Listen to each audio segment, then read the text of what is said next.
unless you were registered on paper.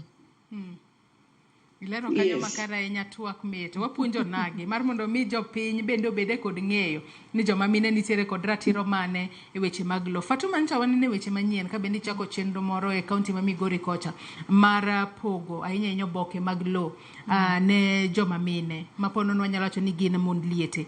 Ang'o manyalo bedo kata ang'o ma sirikal kata jotelo mag gwenge nyalo timo mar mondo mi ojiw ni ponono ka ng'ama miyo nitiere kod lo to bed kod oboke madwarore mar yango ni lobno en mare mondo kik wane midhiero ni pono ng'ato kata kosebede lo wawach kata kuom thuolo mar higni 5 ogedo kanyo bang'e to ng'ato biro ng'ise ni alobni ok mari malopa gwandruok ma kamago inyalo tiek gi yo machalo nade? Matimo na mana launch mana luongo chife ma Migori te I think the gen chife 140 na luongo office Jolans ma Migori na luongo office Jolans mar county bende na luongo office Jolans ma national to na luongo office court mar Jolans Migori mondo puonj chife mondo chife odhi puonj jopiny. Bang' mano koro an mpangona adwa konyo mond liese nyithi kiye jogo man gi ng'ol to gi jodongo mok nyal mondo ng'ato obed go tase lakini ok en jukumu mara mar dhi ng'iyo ni lobni ben mar mina tiena dieri to jokotieno mae koso en an adwaro mosepogi ma jokotieno owacho ni Fatuma ne chi dala ni to tieno notho to wapogo ne ka mar puro takonye to yudo title deed ni mondo kopo notho to we nyithindo gi kanigi title deed.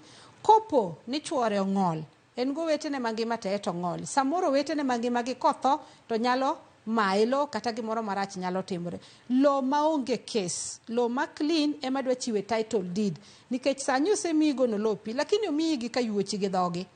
Ka gimoro timore to kata ng'ama no uso lobi cha nyalo duogo machak mailo kata jirandi nyalo sudo chiende kata gimoro amora nyalo timore. Mago e jogo madwa ni mondo akony mondo oyud ratiro mar bedo gi title deed.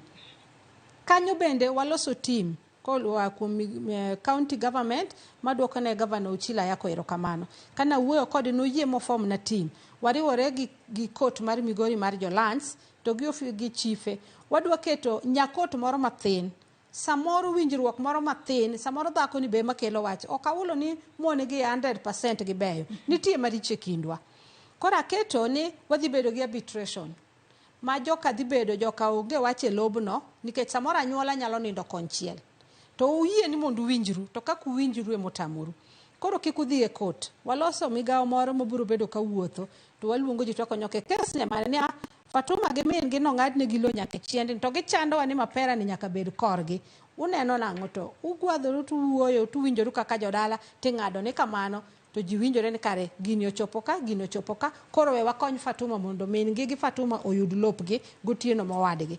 So my intention is not to settle land disputes. No, that is not my intention. My intention to help the land cases that are clean succession. In fact, the theme is successful succession. Yes, mitimo eyo maler eyo ratiro ma onge gwandruok. Okanyal donje dala joko dhiambo na dhi alo kes gi na dhi pogo gilo mano ok en tichna. Mokwongo ni gimatimo ni ok en mandate mar women rep.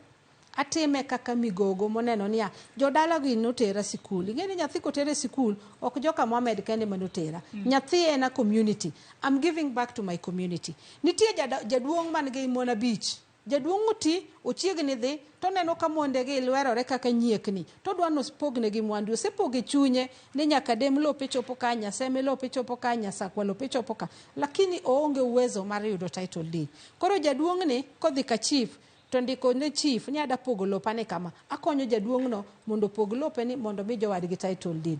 Ber mar title deed ng'eny sani kidwa tero nyathi loka ko apply visa dikone niya kele title deed kata logbook manyiso ni un gi mwandu mora mora Kenya ka mano nyiso ne karu jo Kenya dieri nikech onyalo bedo wakimbizi moa piny machielo moa e piny jirani tiwacho ne Jakenya ka in gi lo thurwa ka nyiso ni to ka lobni nong'iewe igni 10 mosekalo kare magi jo Kenya dieri ka in gi title deed e kinyalo dhi chung mi wach ni jo embassy adwa dhi America somo lo wan godo to nikadem to ere gima nyiso ni un gi lo ni inyalo gone mama wasimi penje mano ok nyal tie embassy ichiwo title deed konyo ok gikaw to nyiso ni Jakenya. Sani kowete ni nogore, ka kowete wa samoro dhi madho gimoro, ji oduokore mane wach moro matin ni ng'ato ne dwaro chilo to ng'ama chielo ne dwaro gavana machielo ji ogore, oteri ji e kot. Owachi ni aya kapod wayalo kesu ni keluru bond. Bond wadwaro bond moro amora gari kata title deed. Ionge title deed minyadhi loyo go kes matin. Nyithindo gidhi towe jela ka. Samoro un gi jatuo otho Eldoret, otho Kenyatta. Udwa kawo maiti udhu wik dala, poku arambe ochoko pesa moromo. Iwacho na an gi title deed Kenyatta Hospital. Miya uru jatuo na ni adhi aiki, jathona ni adhi aiki, wadhi manyo pesa bang' dweche ma kama waduogo kawo title deed. Title deed konyo yore mang'eny. Miyo wege nyithindo mang'eny. Nyithinde manyiri oge kako puonjgi machuo. Owacho ni alo manyocho jokotieno pogo na kayuocha gi. Wana bath ndwase ka nikech an gi title deed. Akaw achul ne nyithindo gi te school fees gi e college mondo koro nyithinda gi osom. Onyalo amua koni ato kadhi sikul kaka min Fatuma. To Fatuma ni rieke ohala kabisa. Adwa ni nyathina ni okata sikul. Nyathina ni rieke ohala kabisa. Nyathina ni kata kuponi poko dhi katedo kama. Adwa yaone ohala moro. Waka ng'ad kama tin. Odhiyo chak godo ohala moro biro pidha go wetenegi. Kata Otieno mowadwa. Mama nyalo wacho ni Otieno ni ong'e biashara mar dhok to nyathina ni en mana gi rem mar wero. Anyalo ng'ade matin. Omiyo title deed ema nyiso ni mwandu ni en maru. Koro gima temo nyiso jopiny, okatim ni anadwa yalo kindu, anamigogo kanyalo yalo kindu. Anadwa mana konyou kama kwe nitie to giyud title deed margi. Ta chunge ratiro no ni ka chief osenga usewinjoru mondik ka chief ni lob ni odong ne lob jokotieno to gipoge kama. Jukumu mar yudo title deed no koro mara. Ane madhi tiyo gi sendi na matin aloso ni kila kitu waburo mana luongore chieng' moro tiyo ng'owu ni koro joka ng'ane buru wakaw title deeds magwa. Ilero kanyo makare nya. Wa soma ne moko kuom ote ma joneno magwa medo chwalo